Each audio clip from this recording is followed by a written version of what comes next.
All right, our first play of the week nominee comes to us from Southeast Polk as they hosted Prairie. This one is fumbled deep in Rams territory, but Abu Sama scoops it up and he's going to take off down the sideline. He takes this one 77 yards for the score. He was our game ball recipient last week, and that's what right there. That's speed. Well, Harlan defeated ADM in convincing fashion tonight in our game of the week. So we'll send it back out to Dave Bingham, who's with our coach of the week, Todd Blatt. Back with our Friday Night Blitz coach of the week, and Mr. Blatt, I know that you love these interviews, but let's face it, it's a lot of fun coaching, and you do it for a lot of reasons. Let's talk a little bit about this effort tonight. You had a good football team come in, and boy, things went really well for you. Yeah, we got out early and got on them right away. We had some guys really stepped up and were playing well. You know, it was a V8 tonight, and you know, we took advantage of a few mismatches that we may have saw, and the guys played fantastic. And you know, ADM had a good plan. They did.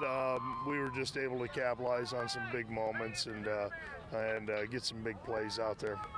It's been really fun because we watched progression of Harlan, what you're doing and what your dad did, and sometimes people think, oh, we line them up and we run 26 blast.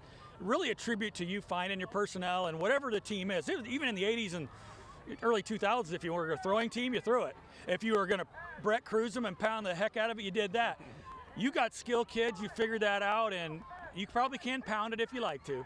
But man, you do have some talented kids, don't you?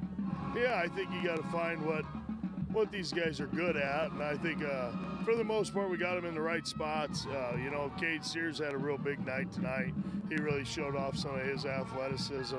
I thought Aiden ran the ball real hard. Willie Kinkle was running hard. O-line was really opening up some good holes in there, but you know, we just try to get guys in the best possible place for them to be successful, and tonight we had them lined up pretty well. You know? You're in a special time. You need a few Kinkles, by the way. Yeah, you need a few Todd Blatts. Yeah. Isn't he tough? You're coming off that championship, and how's this feeling right now? How much fun are you having?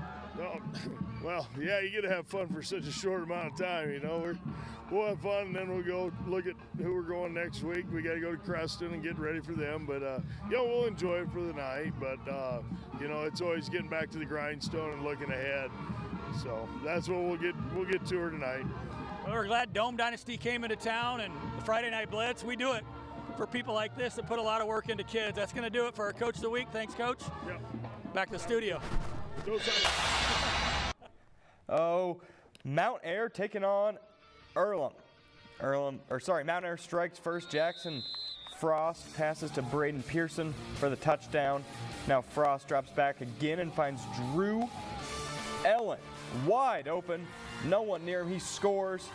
Mount Air goes up 14-0. Now they hand it off to Jaden Knight, and he breaks free, runs untouched into the end zone. Mount Air just cruises this one. He tosses now to Knight, and he makes a ton of defenders miss, runs one over, and Mount Air rolls 34-zip. Well, over the past 6 weeks, the Newton football team has quietly built up a 6-0 record for the first time since 2017. Now, despite their undefeated record, they've been flying under the radar a bit as a top contender in Class 4A, but they don't seem to mind that too much. Just a couple years ago, the Cardinals had an 0-8 season, a stark contrast to the season they're having now. Past couple years before this were a little bit of a rough patch.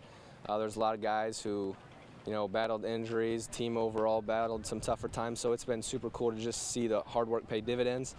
I mean, we put a lot of time into helping turn things around, and it's finally starting to show. While their success may be surprising to those on the outside, for this group, it's not surprising at all. We consider Newton kind of one of the premier historical programs in the state, and we've done it here before. We can do it again. Our kids are excited about that, and we kind of like flying under the radar. I think it's a lot of fun.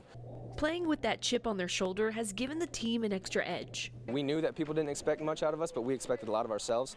And I think that's been kind of be the recipe for success, is knowing that we have a lot to prove and going out every Friday night and trying to prove that. One of the main ingredients in that recipe? Trust. We trust our coaches. I mean, just as far as schemes and technique and everything, as far as like the the way we play, but I think we all trust each other.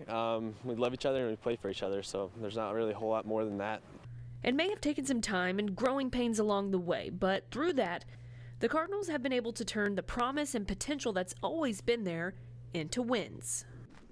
All right, let's head to Newton now. The Cardinals hosting Cedar Rapids, Washington, down 14 in the third. They get some good pressure on the quarterback, and that one is going to be intercepted at the 30-yard line. So some good momentum coming their way. Now we'll move to later in the third. Brody Bauer, he's going to air this one out to Christian Ergenbright.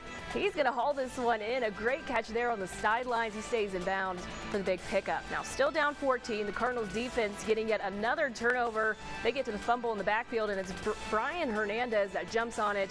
We're going the other way, but unfortunately just not Newton tonight. Their undefeated streak comes to an end as they fall to the Warriors 21-0. Well, we are just getting started here on Friday Night Blitz, and after the break, we'll tell you about the two connections that have helped put Ames football on the rise.